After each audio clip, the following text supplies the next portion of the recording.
Hello and welcome. Today we shall study the composition of saliva and we shall also see the action of salivary amylase. So let us begin.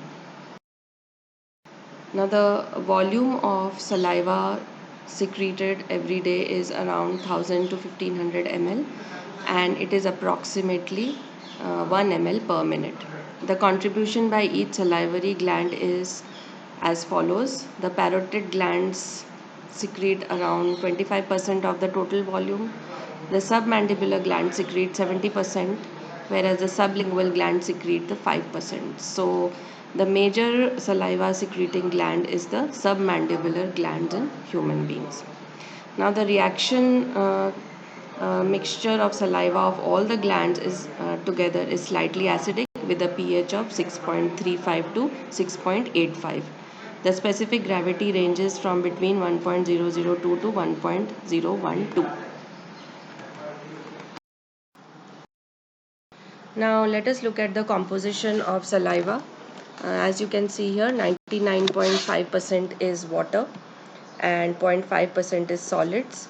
Among the solids, both kinds of solids are there, that is organic and inorganic.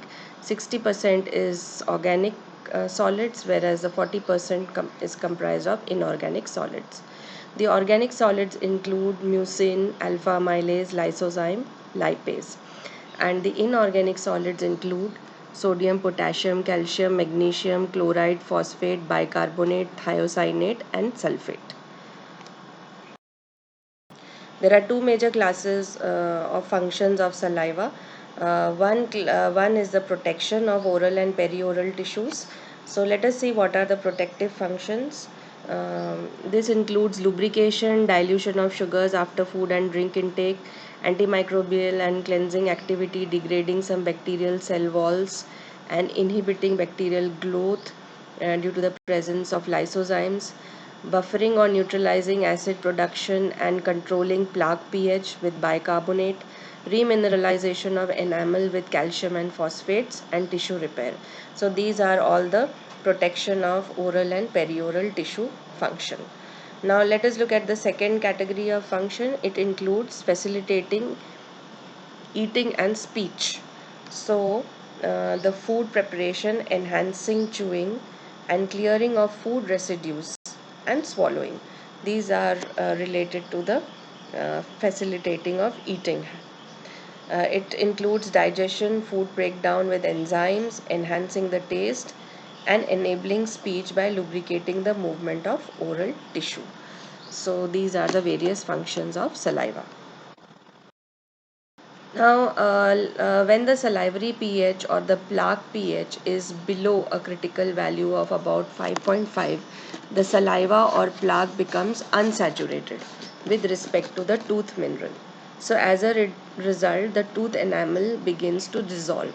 However, when the pH is above this value, the saliva and plaque are supersaturated with respect to tooth mineral, and the calcium and phosphate ions in the saliva then start to repair any damaged mineral crystals in the enamel. So this process is known as remineralization. So this is how the salivary pH impacts the tooth enamel. So the kind of food that we eat or the determines the pH of the saliva, and which in turn determines the health of the tooth enamel.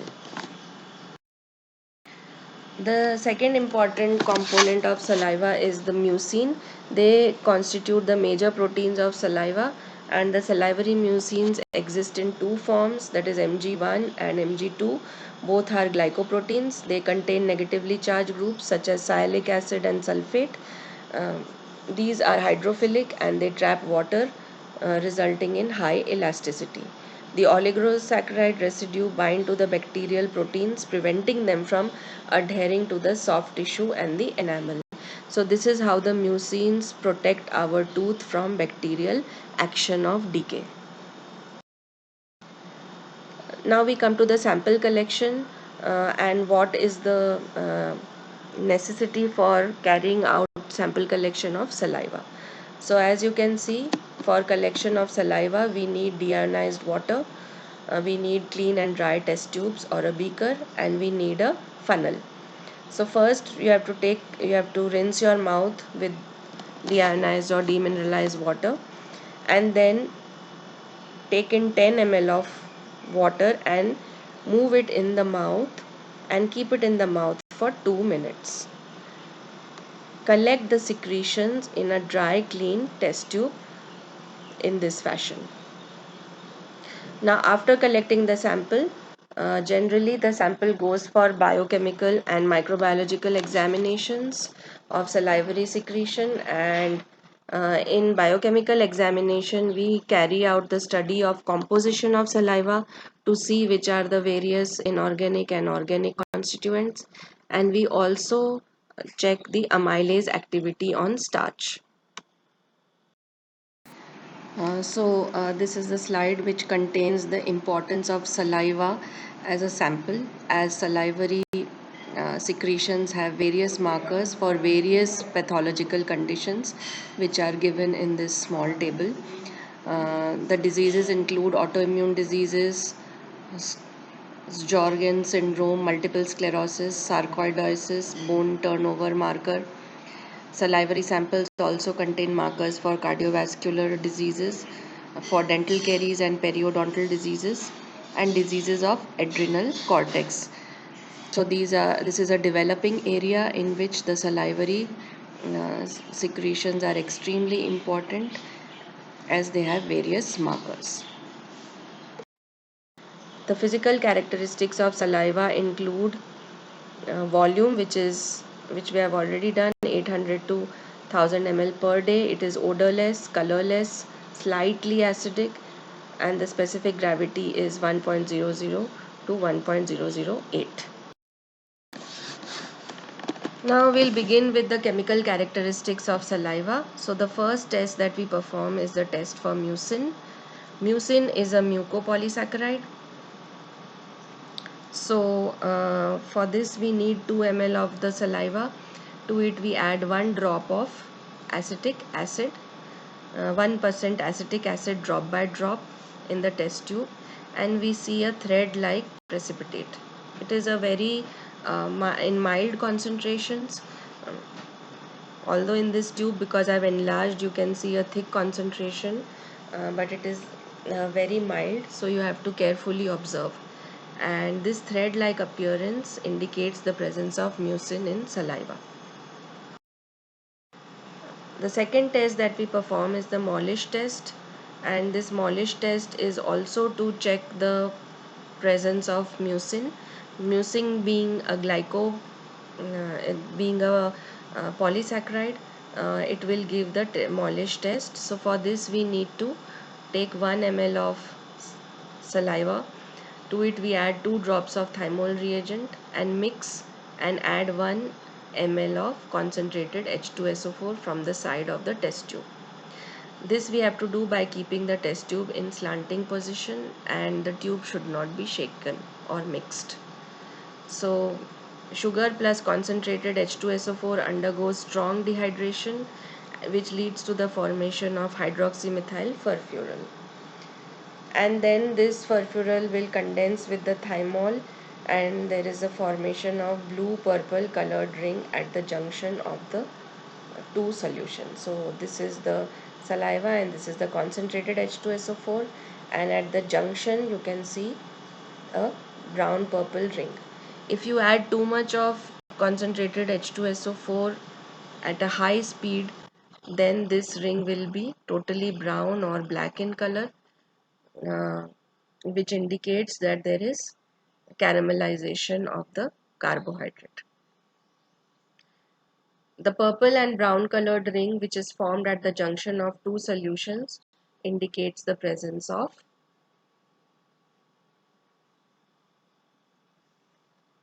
carbohydrate or indicates the presence of mucin. Now the third test that we do is the test for amylase. Here we are checking the enzyme activity salivary amylase, which is found in saliva, and it acts in there are different kinds of amylases, as you know. So the salivary amylase acts at the pH of 6.5 to 6.8. Now this is a reaction which is carried in vitro, for which we need 6 ml of starch solution, because starch is the substrate for amylase. To it we add 1 ml of phosphate buffer to keep the medium similar to the physiological condition, and then we add 6.8 we add 5 drops of 0.9% sodium chloride and 2.5 ml of saliva. We add sodium chloride for optimal activity of the enzyme. Now after uh, at interval of 30 seconds we transfer 1 drop of solution at the spotting plate, and we notice the color. The color change from blue to chocolate to no change in color. So this is the step-by-step degradation, which I'll show you in the next slide.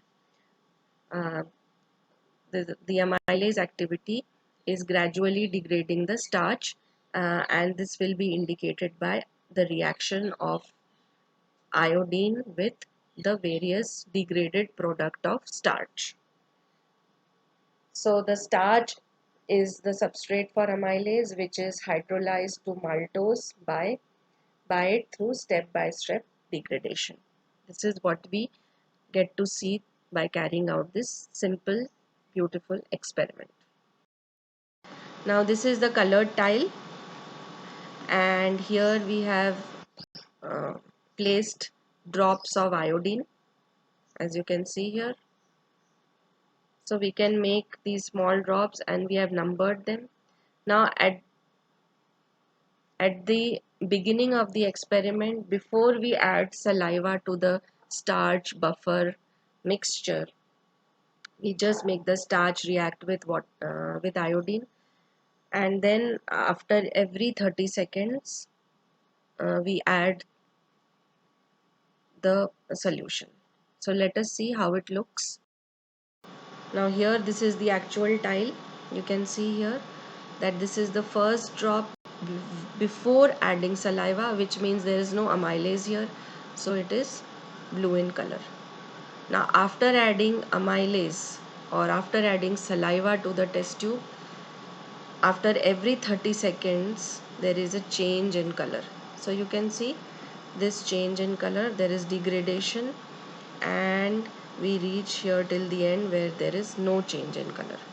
So the change in color is from blue color, which is given by starch on reacting with iodine, to purple color where amylodextrin is formed, and this is how it reacts with iodine to give purple. Erythrodextrin gives red color on reacting with iodine, reddish brown color, and acrodextrin is colorless or mild yellow color, and maltose is colorless. So this is how there is step-by-step degradation, as you can see very well in this slide. Now these tests are to check the presence of various inorganic constituents of saliva. So first we'll see the test for calcium, in which we take 2 ml of saliva, to which we add 5 drops of 1% acetic acid and 2 ml of potassium oxalate. There's a white precipitate which is formed, and it indicates the presence of calcium. Similarly, for phosphate, which we have performed for normal urine, we have performed for bile, and we have performed for gastric juice. The same procedure we have also followed in proteins. So the same procedure has to be followed here, that is 1 ml of solution, whichever it may be, saliva, urine, or a carbohydrate solution or protein. We take 5 drops of concentrated nitric acid and 1 ml of ammonium molybdate and heat it. A yellow precipitate is formed. In saliva, all the tests end product will be very mild, because it is aqueous content is much higher. Water content is very high. Now this mild color, yellowish color, indicates the presence of phosphate. Now test for chloride, we take 1 ml of saliva, 1 ml of silver nitrate, and a white precipitate is formed to show the presence of chloride. And now test for sulfate. We take 2 ml of saliva, 1 ml of concentrated HCl and 1 ml of barium chloride. So a white precipitate is seen and this indicates the presence of sulfate. So these are the tests for various inorganic compounds present in saliva. Now this is the test for to check the presence of thiocyanate. What is thiocyanate and what is the significance of this test, I'll explain to you in the next slide. For this test we take 2 ml of saliva to which we add 2 drops of ferric chloride and 2 drops of concentrated hydrochloric acid. A red color is formed as you can see in these tubes, which indicates the presence of thiocyanate. Now what is the significance of thiocyanate test? So what exactly it does? It discloses a smoker. So a saliva test where the smoker's saliva contains very high level of thiocyanate than compared to a non-smoker. So thiocyanate is generated from uh, cyanide to thiocyanate, and the reaction with ferric ion gives a red colored complex.